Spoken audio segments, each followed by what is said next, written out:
ఓం శాంతి. Murali date 6/6/2024. బాబా చెప్తున్నారు, మధురమైన పిల్లలు, తండ్రి తోట యజమాని. ఈ తోట యజమాని వద్దకు తోటమాలులైన మీరు చాలా మంచి మంచి సుగంధభరితమైన పుష్పాలను తీసుకురావాలి. వాడిపోయి ఉన్న పుష్పాలను తీసుకురాకండి. ప్రశ్న: తండ్రి దృష్టి ఏ పిల్లలపై పడుతుంది, ఏ పిల్లలపై పడదు? జవాబు: ఎవరైతే మంచి సుగంధాన్ని ఇచ్చే పుష్పాలుగా ఉన్నారో, అనేక ముళ్లను పుష్పాలుగా తయారు చేసే సేవను చేస్తున్నారో, వారిని చూస్తూ చూస్తూ తండ్రి సంతోషిస్తారు. వారి వైపుకి తండ్రి యొక్క దృష్టి వెళ్తుంది. మరియు ఎవరి వృత్తి అయితే అశుద్ధంగా ఉందో, కళ్ళు మోసగిస్తున్నాయో, వారిపై తండ్రి యొక్క దృష్టి కూడా పడదు. తండ్రి ఏమంటారు అంటే, పిల్లలు పుష్పాలుగా అయ్యి అనేక మందిని పుష్పాలుగా తయారు చేయండి. అప్పుడు తెలివైన తోటమాలలుగా పిలువబడతారు. ఓం శాంతి. తోట యజమాని అయిన తండ్రి కూర్చుని తమ పుష్పాలను చూస్తున్నారు. ఎందుకంటే మిగిలిన అన్ని సెంటర్లో అనైతే పుష్పాలు మరియు తోటమాలులు ఉన్నారు. ఇక్కడ మీరు మీ సుగంధాన్ని ఇవ్వడానికి తోట యజమాని వద్దకు వస్తారు. మీరు పుష్పాలు కదా.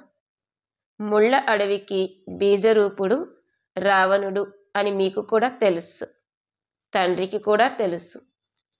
వాస్తవానికి మొత్తం వృక్షమంతటికి బీజము ఒక్కరే. కానీ పుష్పాల తోట నుండి మళ్ళీ ముళ్ళ అడవిగా చేసేవారు కూడా తప్పకుండా ఉంటారు. అతడే రావణుడు. కావున నిర్ణయించండి. తండ్రి కరెక్టుగా అర్థం చేయిస్తున్నారు కదా. దేవతల రూపీ పుష్పాల తోటకు బీజరూపుడు తండ్రి. మీరిప్పుడు దేవీ దేవతలుగా అవుతున్నారు కదా. తాము ఏ రకమైన పుష్పము అనేది ప్రతి ఒక్కరికి తెలుసు. తోట యజమాని కూడా పుష్పాలను చూడడానికి ఇక్కడికే వస్తారు. అక్కడ వారందరూ తోటమాలులు. అందులో కూడా అనేక రకాల తోటమాలులు ఉన్నారు. ఆ తోటలకు కూడా రకరకాల తోటమాలులు ఉంటారు కదా. కొంతమందికి 500 రూపాయల జీతం ఉంటుంది, కొంతమందికి 1000 రూపాయల జీతం ఉంటుంది, మరికొంతమందికి 2000 రూపాయల జీతం ఉంటుంది. ఉదాహరణకు మొఘల్ గార్డెన్ యొక్క తోటమాలి తప్పకుండా చాలా చురుకైన వారై ఉంటారు. అతని జీతం కూడా ఎక్కువగానే ఉంటుంది. మరి ఇదైతే అనంతమైన పెద్ద తోట. ఇందులో కూడా అనేక రకాల తోటమాలులు నెంబర్ వారుగా ఉన్నారు. చాలా మంచి తోటమాలులు ఎవరైతే ఉంటారో వారు తోటను చాలా మంచిగా శోభాయమానంగా తయారు చేస్తారు. మంచి పుష్పాలను నాటుతారు.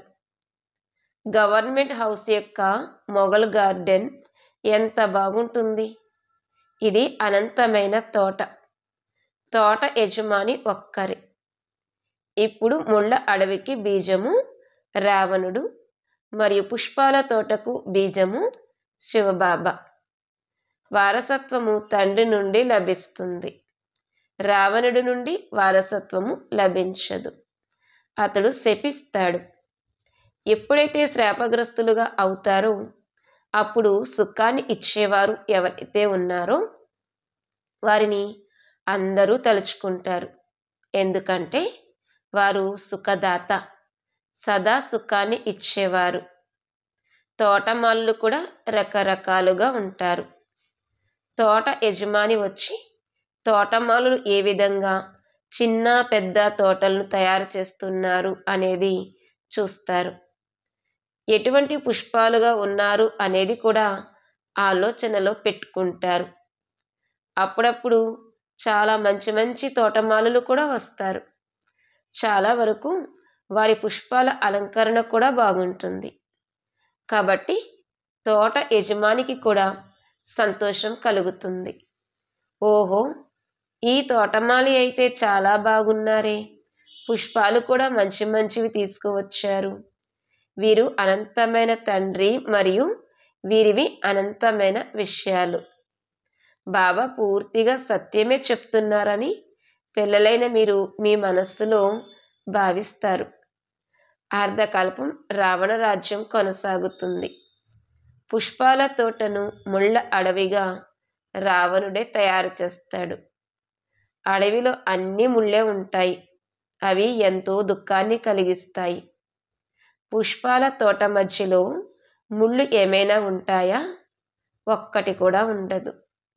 రావణుడు దేహాభిమానంలోకి తీసుకువస్తాడు అని పిల్లలకు తెలుసు. అన్నింటికన్నా పెద్ద ముళ్ళు దేహాభిమానము. తండ్రి రాత్రి కూడా అర్థం చేయించారు. కొందరి దృష్టి కామముతో కూడినదిగా ఉంటుంది, మరికొందరి దృష్టి సెమీ కామముతో కూడుకున్నదిగా ఉంటుంది. కొంతమంది కొత్త కొత్త వారు కూడా వస్తారు. వారు మొదట్లో చాలా బాగా నడుస్తారు. మేమింకా వికారాల్లోకి ఎప్పుడు వెళ్ళము, పవిత్రంగా ఉంటాము అని భావిస్తారు. ఆ సమయంలో వారికి శ్మశాన వైరాగ్యం కలుగుతుంది. మళ్ళీ ఇంటికి వెళ్ళిన తర్వాత పాడైపోతారు. దృష్టి అశుద్ధముగా అయిపోతుంది. ఇక్కడ కొందరిని మంచి మంచి పుష్పాలుగా భావించి బాబా వీరు చాలా మంచి పుష్పము అని తోట యజమాని వద్దకు తీసుకువస్తారు. కొంతమంది తోటమాలులు వచ్చి వీరు ఫలానా పుష్పము అని చెవిలో చెప్తారు. తోటమాలులైతే తప్పకుండా చెప్తారు కదా. బాబా అంతర్యామి అనేమీ కాదు. తోటమాలులు ప్రతి ఒక్కరి నడవడికను గురించి తెలియజేస్తారు. బాబా వీరి దృష్టి బాగోలేదు, వీరి నడవడిక రాయలుగా లేదు, వీరి దృష్టి 10 లేదా 20% బాగయింది అనిలా ప్రతి ఒక్కరి నడవడిక గురించి తెలియచేస్తారు. ఇక్కడ ముఖ్యమైనవి కళ్ళు. ఇవి ఎంతగానో మోసగిస్తాయి. తోటమాలులు వచ్చి తోట యజమానికి అన్ని విషయాలను తెలియచేస్తారు.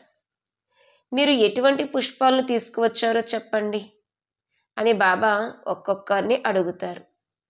కొందరు గులాబీ పుష్పాల వలె ఉంటారు, కొందరు మల్లెల వలె ఉంటారు, కొందరు జిల్లేడి పుష్పాలను కూడా తీసుకువస్తారు. ఇక్కడ ఉన్నప్పుడు చాలా జాగ్రత్తగా ఉంటారు. అడవిలోకి వెళ్ళిపోయిన తర్వాత ఇక వాడిపోతారు. మీరు ఏ రకమైన పుష్పము అనేది బాబా చూస్తారు. మాయ కూడా ఎలాంటిది అంటే అది తోటమాలులకు కూడా చాలా జోరుగా చెంపదెబ్బ వేస్తుంది. ఇక ఇప్పుడు తోటమాలులు కూడా ముళ్ళులా అయిపోతారు. తోట యజమాని వచ్చినప్పుడు మొట్టమొదటి తోటనే చూస్తారు కదా. ఆ తర్వాత తండ్రి కూర్చుని వారిని అలంకరిస్తారు. పిల్లలు అప్రమత్తంగా ఉండండి. లోపాలను తొలగించుకుంటూ వెళ్ళండి. లేకపోతే తర్వాత చాలా పశ్చాత్తాపడతారు. బాబా లక్ష్మీనారాయణ వలె తయారు చేయడానికి వచ్చారు. దానికి బదులుగా మనం నౌకర్లుగా అవుతామా? మేము ఈ విధంగా ఉన్నతంగా యోగ్యులుగా అవుతున్నామా అని తమను తాము చెక్ చేసుకోవటం జరుగుతుంది. ముళ్ళ అడవికి బీజము రావణుడు, పుష్పాల తోటకు బీజము రాముడు అనేది మీకు తెలుసు. ఈ విషయాలన్నింటినీ తండ్రి కూర్చుని తెలియజేస్తారు. బాబా అయితే స్కూల్ చదువును మహిమ చేస్తారు. ఆ చదువు ఎంతైనా మంచిదే. ఎందుకంటే అందులో సంపాదన యొక్క ఆధారం ఉంది, లక్ష్యము ఉద్దేశం కూడా ఉంది. ఇది కూడా పాఠశాల. ఇందులో లక్ష్యము ఉద్దేశము ఉంది. ఇంకెక్కడ ఇటువంటి లక్ష్యము ఉద్దేశము ఉండదు. మీకు నరు నుండి నారాయణుగా అయ్యే లక్ష్యము ఒక్కటే ఉంది. భక్తి మార్గంలో సత్యనారాయణ కథను ఎంతగానో వింటారు. ప్రతి నెల బ్రాహ్మణ్ణి పిలుస్తారు.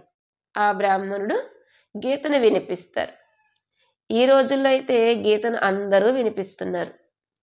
సత్యాతి సత్యమైన బ్రాహ్మణులైతే ఎవ్వరూ లేరు. మీరే సత్యాతి సత్యమైన బ్రాహ్మణులు, సత్యమైన తండ్రికి పిల్లలు. మీరు సత్యాతి సత్యమైన కథను వినిపిస్తారు. సత్యనారాయణ కథ కూడా ఉంది, అమర కథ కూడా ఉంది, అలాగే మూడవ నేత్రం యొక్క కథ కూడా ఉంది. భగవాన్ వాచ, నేను మిమ్మల్ని రాజులకే రాజులుగా తయారు చేస్తాను. వాళ్ళు గీతనైతే వినిపిస్తూ వచ్చారు. మరి రాజుగా ఎవరు అయ్యారు? నేను మిమ్మల్ని రాజులకే రాజులుగా తయారు చేస్తాను. నేను స్వయం అలా అవ్వను అని అనేవారు ఎవరైనా ఉన్నారా? ఇలా అనడం ఎప్పుడైనా విన్నారా? ఈ తండ్రి ఒక్కరే అలా కూర్చుని పిల్లలకు అర్థం చేయిస్తారు. ఇక్కడ తోట యజమాని వద్దకు రిఫ్రెష్ అయ్యేందుకు వస్తామని పిల్లలకు తెలుసు. తోటమాలులు కూడా అవుతారు, పుష్పాలుగా కూడా అవుతారు. తోటమాలుగా అయితే తప్పకుండా అవ్వాలి. రకరకాల తోటమాలులు ఉన్నారు. సేవ చెయ్యకపోతే మంచి పుష్పాలుగా ఎలా తయారవుతారు? నేను ఏ రకమైన పుష్పాన్ని, ఏ రకమైన తోటమాలిని అని ప్రతి ఒక్కరూ తమ మనసును ప్రశ్నించుకోండి. పిల్లల విచార సాగర మంతనము చేయవలసి ఉంటుంది. తోటమాలులు కూడా రకరకాలుగా ఉంటారు అనేది బ్రాహ్మణీయులకు తెలుసు. కొంతమంది మంచి మంచి తోటమాలులు కూడా వస్తారు. వారికి మంచి పెద్ద పుష్పాల తోట ఉంటుంది. మంచి తోటమాలి అయితే తోటను కూడా బాగా తయారు చేస్తారు. వారు మంచి మంచి పుష్పాలను తీసుకొస్తారు. ఆ పుష్పాలను చూస్తే మనసు సంతోషిస్తుంది. కొంతమంది తేలికపాటి పుష్పాలను తీసుకువస్తారు. వారు ఎలాంటి పదవులను పొందుతారు అనేది తోట యజమానికి అర్థమైపోతుంది. ఇప్పుడైతే ఇంకా సమయం ఉంది. ఒక్కొక్క ములును పుష్పంగా తయారు చేయటంలో కష్టపడవలసి ఉంటుంది. కొంతమంది అయితే పుష్పంగా అవ్వాలి అని అనుకోరు, ముళ్ళుగానే ఉండడానికి ఇష్టపడతారు. కళ్ళ యొక్క వృత్తి చాలా అశుద్ధంగా ఉంటుంది. ఇక్కడికి వచ్చినా కూడా వారి నుండి సుగంధం రాదు. నా ఎదురుగా పుష్పాలు కూర్చుంటే బాగుంటుంది, వారిని చూసి నేను సంతోషిస్తాను అని తోట యజమాని కోరుకుంటారు.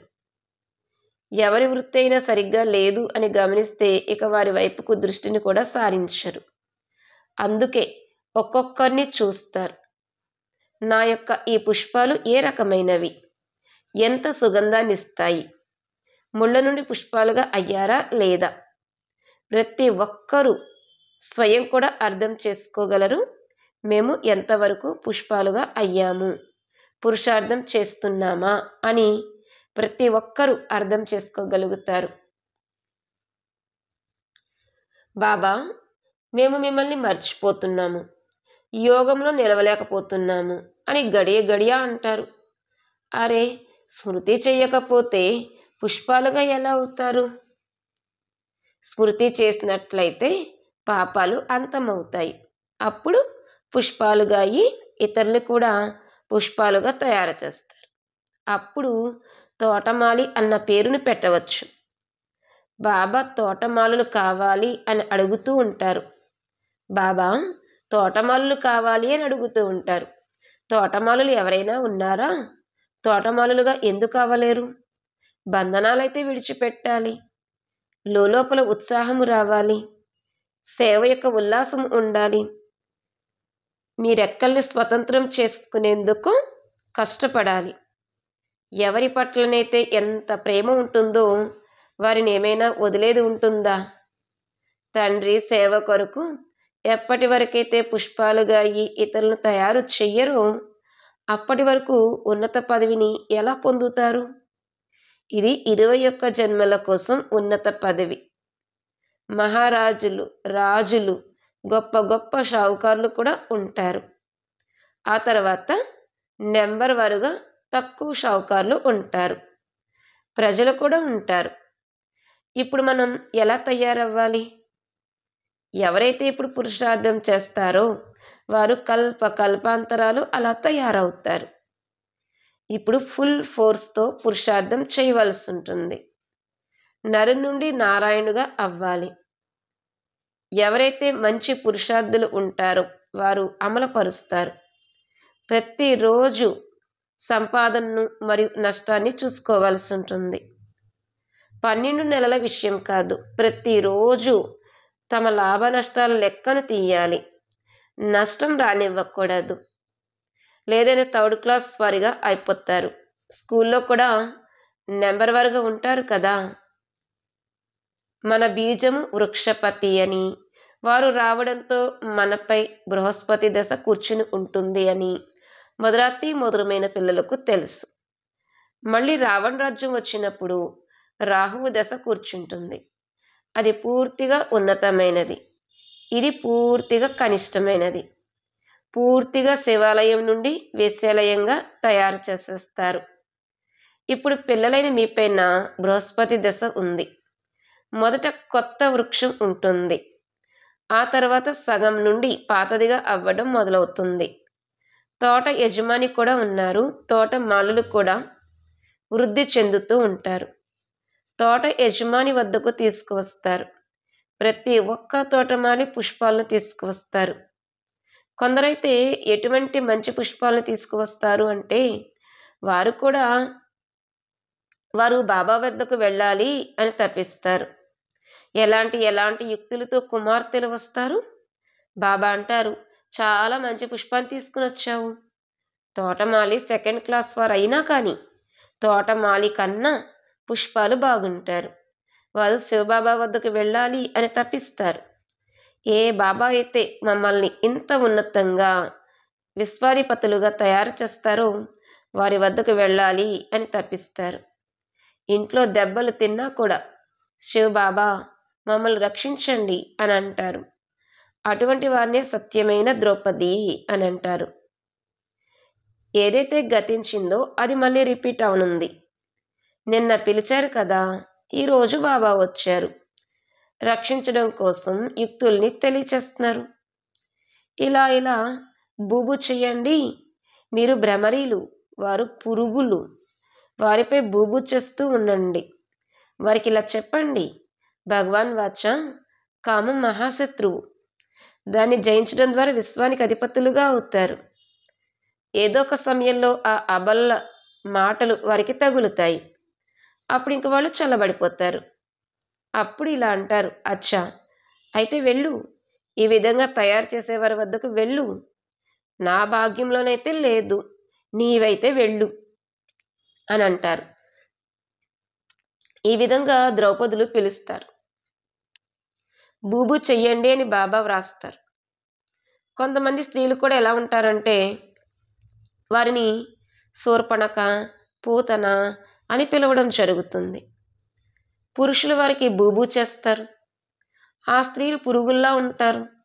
వికారాలు లేకుండా ఉండలేకపోతారు. తోట యజమాని వద్దకు రకరకాల వాళ్ళు వస్తారు. ఇంకా అడగకండి ఎంత మంది అనేది. కొంతమంది కన్యలు కూడా ముళ్ళలాగా అయిపోతారు. అందుకే బాబా అంటారు, మీ జన్మపత్రిని తెలియజేయండి. తండ్రికి వినిపించకపోతే వారి నుంచి దాచిపెట్టినట్లయితే అది వృద్ధి అవుతూ ఉంటుంది. ఇక్కడ అసత్యం నడవదు. మీ వృత్తి పాడైపోతూ ఉంటుంది. తండ్రికి వినిపించినట్లయితే మీరు కాపాడబడతారు. సత్యాన్ని వినిపించాలి, లేదంటే పూర్తిగా మహారోగులుగా అయిపోతారు. తండ్రి అంటారు, ఎవరైతే వికారులుగా అవుతారో వారి ముఖం నల్లగా అయిపోతుంది. పతితులు అనగా నల్లని ముఖం. కృష్ణుని కూడా శ్యామసుందరుడు అని అంటారు. కృష్ణుడిని నల్లగా చేసేస్తారు. రాముడిని, నారాయణుని కూడా నల్లగా చూపిస్తారు. అర్థమేమీ తెలియదు. మీ వద్దనైతే నారాయణ యొక్క చిత్రం తెల్లగా ఉంటుంది. మీదైతే ఇదే లక్ష్యము, ఉద్దేశ్యం. మీరేమైనా నల్లని నారాయణగా అయ్యేదుందా? ఈ మందిరాల్లో ఎలాగైతే తయారు చేస్తారో మీరు ఆ విధంగా ఉండేవారు కాదు. వికారాల్లో పడిపోవడం వలన మళ్ళీ నల్లని ముఖం అయిపోతుంది. ఆత్మ నల్లగా అయిపోతుంది. ఇనుప యుగం నుండి బంగారు యుగంలోకి వెళ్ళాలి. బంగారు పిచ్చుకలా తయారవ్వాలి. కాళికాదేవిని కలకత్తా కాళీ అని అంటారు. ఎంతటి భయంకరమైన ముఖాన్ని చూపిస్తారు? ఇంక అడగకండి. తండ్రి అంటారు, పిల్లలు ఇదంతా భక్తి మార్గం. ఇప్పుడు మీకైతే జ్ఞానం లభించింది. అచ్చా! మొదరాతి మొదలుమైన సిక్కిళ్ళదే పిల్లలకు మాతాపిత బాప్దాదాల ప్రియ స్మృతులు మరియు గుడ్ మార్నింగ్. ఆత్మిక పిల్లలకు ఆత్మిక తండ్రి నమస్తే. ధారణ కొరకు ముఖ్య సారము. మొదటి పాయింటు, మీ రెక్కల్ని స్వతంత్రంగా చేసుకునేందుకు కష్టపడాలి.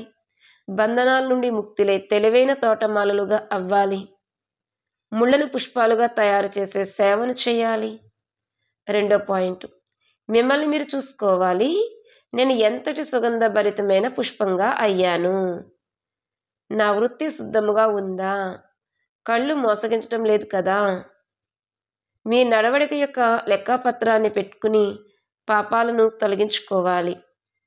ఈరోజు వరదానము, స్వరాజ్య అధికారం యొక్క నశ మరియు నిశ్చయంతో సదా శక్తిశాలిగా అయ్యే సహజ యోగి, నిరంతర యోగి భవ. వరదానం యొక్క వివరణ, స్వరాజ్య అధికారి అంటే ప్రతి కర్మేంద్రియంపై మీ రాజ్యము ఉండాలి. ఎప్పుడూ సంకల్పంలో కూడా కర్మేంద్రియాలు మోసం చేయకూడదు. ఎప్పుడైనా కొంచెం దేహాభిమానం వచ్చినా, ఆవేశం లేక క్రోధం సహజంగా వచ్చేస్తాయి. కానీ ఎవరైతే స్వరాజ్య అధికారులుగా ఉంటారో వారు సదా నిరహంకారులుగా, సదా నిర్మాణులుగా అయ్యి సేవ చేస్తారు. అందుకే నేను స్వరాజ్య అధికారి ఆత్మను అన్న ఈ నశ మరియు నిశ్చయంతో శక్తిశాలిగా అయ్యి మాయాజీతుల నుండి జగజ్జీతులుగా అవ్వండి. అప్పుడు సహజ యోగులుగా, నిరంతర యోగులుగా అవుతారు. స్లోగన్, లైట్ హౌస్గా అయ్యి మనసు బుద్ధి ద్వారా లైట్ను వ్యాపింప చేయటంలో బిజీగా ఉండండి. అప్పుడు ఏ విషయంలోనూ భయం అనిపించదు. ఓం శాంతి.